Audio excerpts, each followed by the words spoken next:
преземено, да, преземен е еден прилог за кој тие мислат дека мора да им се покаже на украинците да знаат со каква пропаганда се манипулира рускиот народ. Да ги видат лагите. Да ги видат лагите. Тоа е целта, што е малку изненадувачки за мене, бидејќи цел свет е во една хистерија да ги цензурираме руските вести, кое што јас како новинар не можам никогаш да се согласам и да поддржам било каков вид цензура. Дури и кога дури и да е така, ќе се согласам со сите аргументи за пропагандата, но на луѓе како мене кои ова го работат, потребна им е таа информација. Потребна им е очигледно и на народот, очигледно така мисли и украинската армија, па треба да видат што се случува, но сепак ќе кажам, поголем дел од нив сепак тоа на лична кожа го искусиле затоа што имаат роднини во Русија од кои што не добиле поддршка. Може и не смееле, може. Тоа секако останува стравот таму, бидејќи 15 години затвор. Нов закон има. Токму така, но од друга страна малку е безчувствително да му се јавите на човек, на наш внук и да му кажете, па сега сокри се ќе помине. Кристина Војна, нели? Каква беше соработката со колегите од другите од светските редакции? Можам да кажам кооперативност, дека има ли некоја солидарност новинарска никаква. Или сте малку разочарани од Никаква. Нула солидарност од сите светски медиуми. Единствено можете да делите трошоци или да добиете некаква информација или некаква нормална комуникација, нормален однос, исклучиво од украинските колеги, и тоа во поголем дел од украинските колеги кои не се во моментот ангажирани на работна задача. Што се однесува до сите кои се дојдени од странство, можам да кажам, никој со никого не соработува. Дури изненадувачка несолидарност. Добро, американските новинари и австралиските новинари и тие не комуницираат меѓу себе. И споделуваме мислење, но кога се работи за нешто поврзано со работата, тука се затвара. Секако видна комуникација. Каква е соработката меѓу новинарите од Австралија, што ги спомнавте, и од Америка, например? Тие меѓу себе соработуваат, си разменуваат ли добра некакви информации или алатки за комуникација, или таа може ли да наречеме себичност професионална некоја, за да бидат ексклузивни, да си располагаат со своите... По слободно време секој со секого разговара. Која беше вашата алатка за комуникација со редакцијата на утрински брифинг на Слободен печат? Интернет и телефон. И видеокамерата од телефонот, така. Токму така, затоа што за нашата држава донесе одлука и мислам дека тоа е од сите оператори, дека не се наплаќаат позивите со Украина. Со Телеком направив договор за да ги покријат моите линковски вклучувања, така што во Киев сите начини на комуникација се возможни, но тоа не е случај со истокот на државата. Таму сретнав луѓе кои не можат повеќе од еден месец да се слушнат со своите семејства. Така, бевте единствената македонска новинарка, така предизвикувате ли внимание, барем поради местото на или државата од која доаѓате, особено кај домаќините? Да, властите беа многу среќни, можам така да кажам, кога слушаа дека сум единствениот човек од Македонија. Дури вице-премиерката за евроинтеграција ми искоментира: ние знаеме се за вас, вашиот председател беше првиот што ни се јави да ни изрази поддршка, така што можам да кажам дека бев добро пречекана, тоа што сум единствена таму може би до некаде и ми ги отвори вратите. Она за Солниште кое го споменав во Киев, тоа не би се случило кога би биле повеќе луѓе, па дури никога би имала снимател со мене, како што кажав на еден од спратовите, се носи помош за армијата. Тоа е нешто што тие на големо го кријат, не смее да се издаваат локации, па може би затоа бев единствената што доби привилегија да влезе во тоа скривалиште. Дел на почетокот од војната, од тој ужасот, така да кога ме прашувате ова што се случува за Украина, јас кажувам дека да, не научивме никоја лекција, значи тоа што беше во Сараево сега се случува во Киев и многу е жално, јас многу емотивно го доживувам целото тоа, значи бев многу, мислам, престравена во моментот кога дознав дека навистина се случи нападот, првите денови, и pošto jaz sama bih begalec, znači го имав тој статусот и знам како е да бидеш во таа ситуација. И мислам дека ова што се случува е уништување на многу нивоа, значи се уништува и доверба на луѓето во сигурноста, се уништуваат животи човечки, значи се уништува тоа што е изградено, значи тоа е еден апсурд кој јас навистина веќе не можам да го прифатам, не можам да го сватам, ама гледам дека војната за некои луѓе има смисла. И тоа е тоа што се случува во моментот. Мислам, тоа е корпорацијско интересно испреплетување, доминација, значи... Кај човештвото, веројатно, ментално ништо не се променило од времето на мајмуните до сега, цела борба е за простори, за позиции, за туѓи ресурси, нели, веројатно, Одисеја 2001 и други. Ве враќам на вашата тема, на вашето образование и на вашата активност, повторно урбаното. Што е тоа што во Скопје кога би можеле би го трнале, а би поставиле нешто друго или ништо не би поставиле? Размислувате ли вака кога поминувате по улиците? Да. Сигурно перцепирате од ваш професионален наглас. Секојдневно тоа се случува, значи има многу работи кои би можеле да се... Не сакам конкретно да навлегувам, но една работа многу ме боли, а тоа е старата чаршија. И иако со закон заштитена, значи се прават работи кои апсолутно се еден голем грев кон естетиката, значи и едно големо, да кажам, кршење на законот на крај крајева. Едно нешто што е автентично, што е дел од Скопје, што е историски центар на Скопје, да дозволите, значи, да се уништува, да се повредува. Добро, тоа е под заштита на институциите на државата, има и цел завод за тоа. Не, има и закон кој го заштитува, значи, баш тој делот. Закон има, но има и луѓе кои треба да го да отворат страницата на тој закон. Тоа ме разочарува. Таа смисла зборам, инертни сме, не ни интересира ништо. Што е бизнисот или профитот, алчноста? Јас сум малце разочарана од нашата фела, значи од Асоциација на архитекти, морам да го кажам тоа, пошто кога се градеше во чашијата, никако не се реагираше. Не знам дал е полесно така или навистина има некои притисоци кои се, да кажам, и опасни до некоја... Може ли дел од фелата да е и во тој бизнис инволвирана по разни основи? Пошто сакам да зборам врз основа на... молкот и лицемеријето се подоминантни. Сам дека е повеќе од тоа не се меше во оваа територија, значи ова е веќе зафатено, ова е веќе обележано, значи кјутете пошто, не знам, може да се случи ова или она. За жал, предпоставувам дека е така, не би сакала да навлегувам, не сакам да верувам дека моите колеги би го направиле. Немојте да не носам на совест, но еве допревте до терминот урбана мафија. Што е урбана мафија? Урбана мафија е терминот, значи што ние сме го користеле и го користиме се повеќе и повеќе и тоа е таа интересна група на луѓе, значи која е во спрегата на, да кажам, институционалното, клиентелистичко и инфлуенцното делување. И знаеме многу добро, без градоначалник, без советници, без влада, без премиери и министри, без бизнисмени, можна ли е мафијата? Не, апсолутно не. Значи институциите се тие, значи за жал. Можна ли е вака искуството од Америка да гради кој каде ќе му текне, па после ќе види ќе бара. И таму има корупција, значи да не се лажеме, но не. Сигурно не. Значи, пред да се гради било што, значи, кај нас законски е така, значи, вие ќе направите и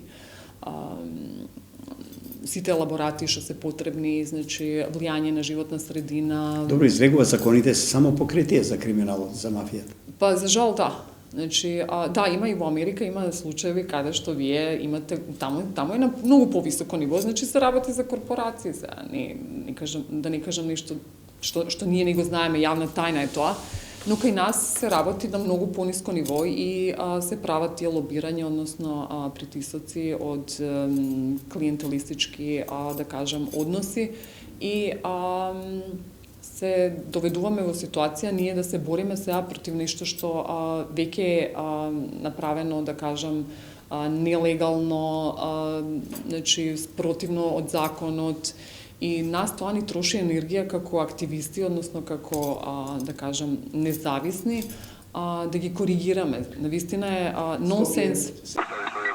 Не, апсолутно.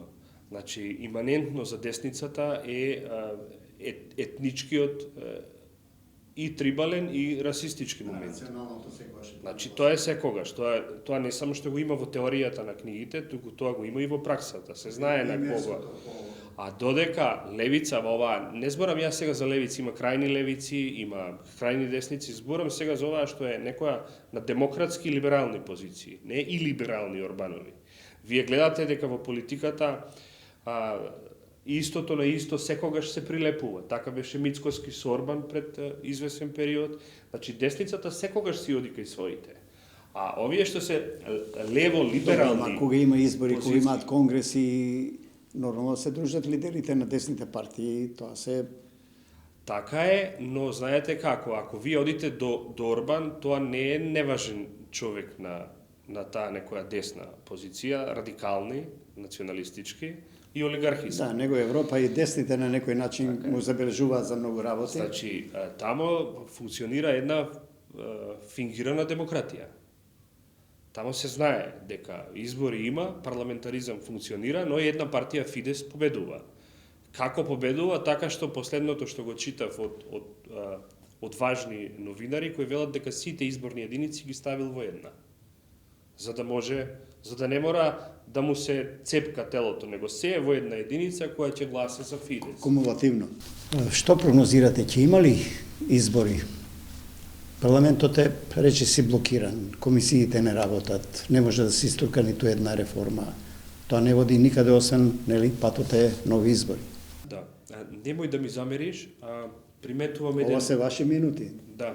Немој да ми замериш во смисла на ова прашање дека чувствувам малку и како разочараност од твоја страна. 2020 година имаше парламентарни избори.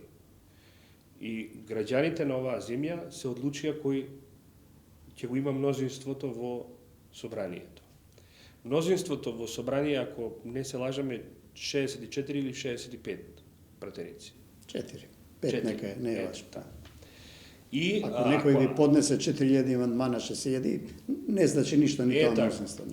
Прва солуција за ако сакаме да има предвремени избори, тоа значи дека 4 пратеника или 5 пратеника треба да се одметнат.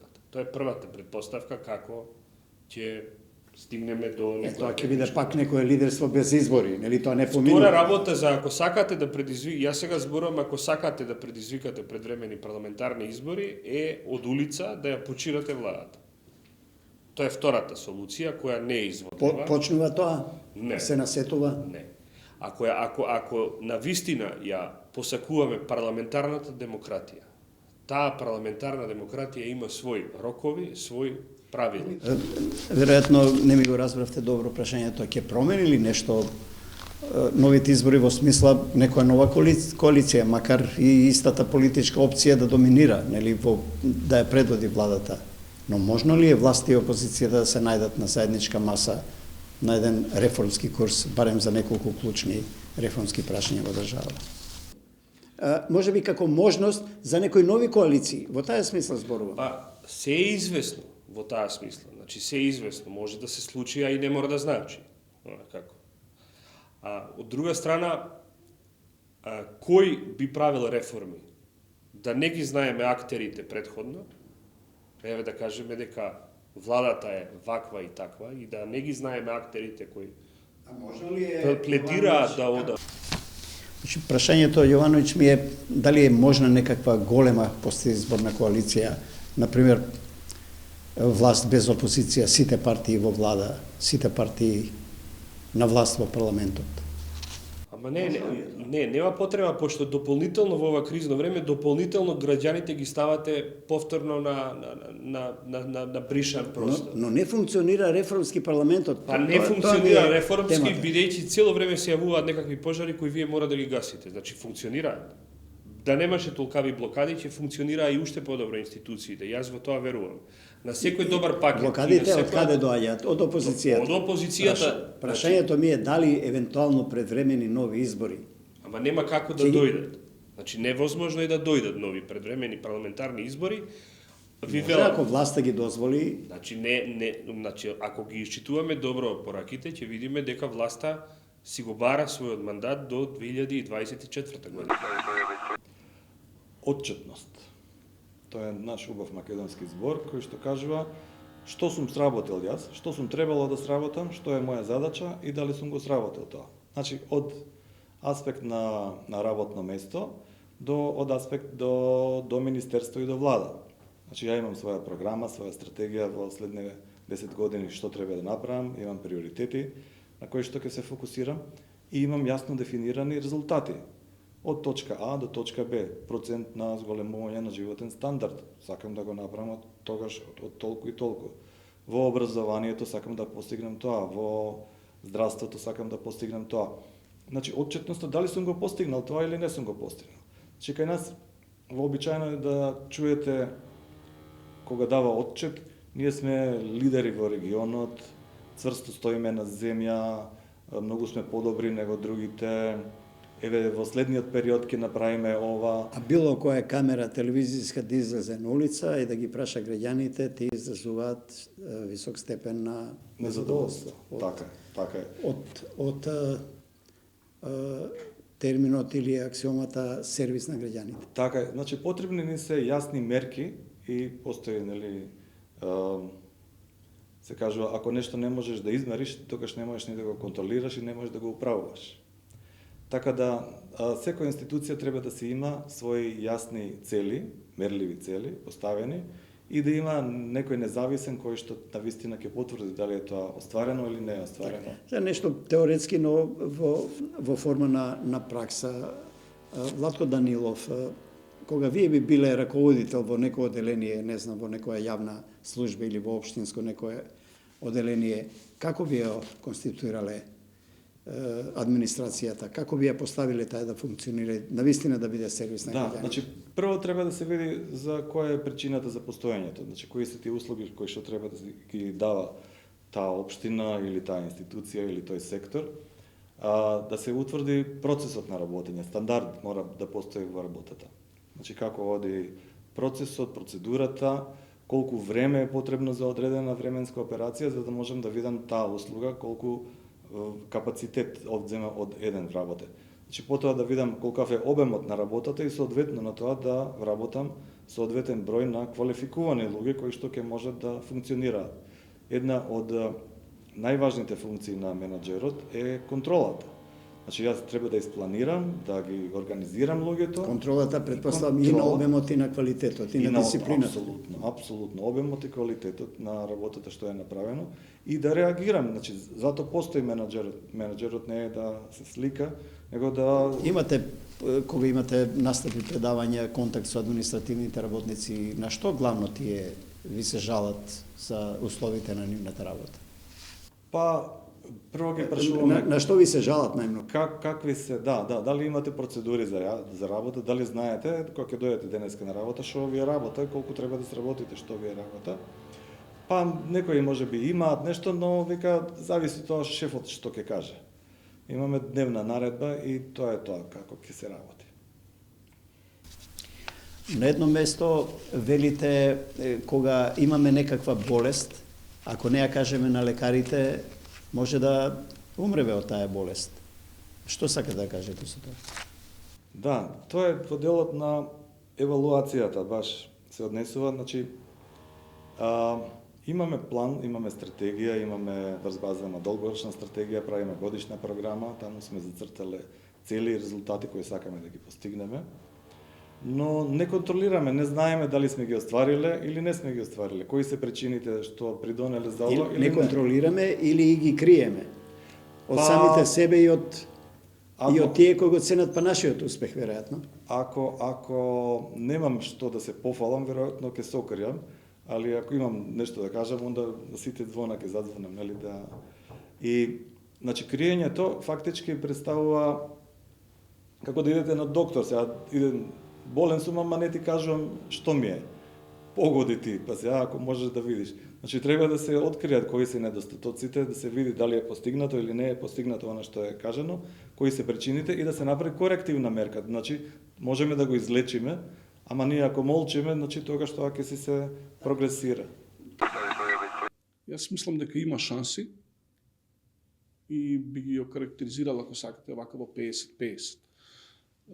И нашето општество, и бугарското општество создава отпор на она што беше договор меѓу Заев и Борисов, на договор за добрососедство меѓу Северна Македонија и Бугарија.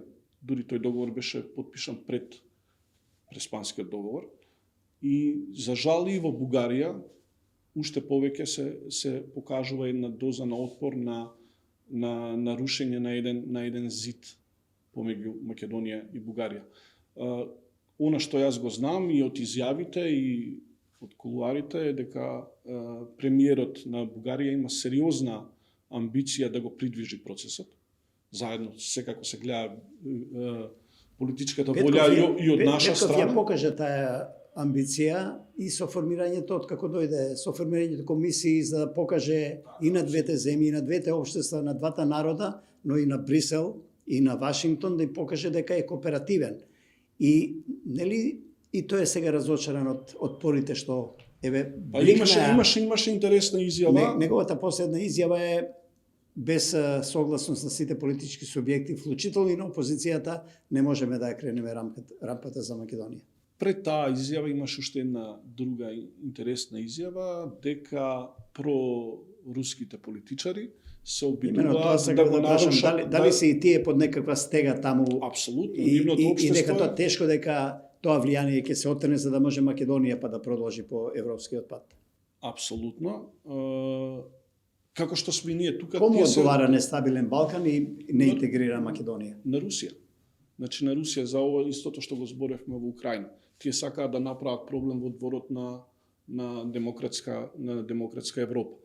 И ние ќе треба повеќе да се отвориме кон Бугарија и Бугарија кон нас. Тоа е еден процес кој нема алтернатива.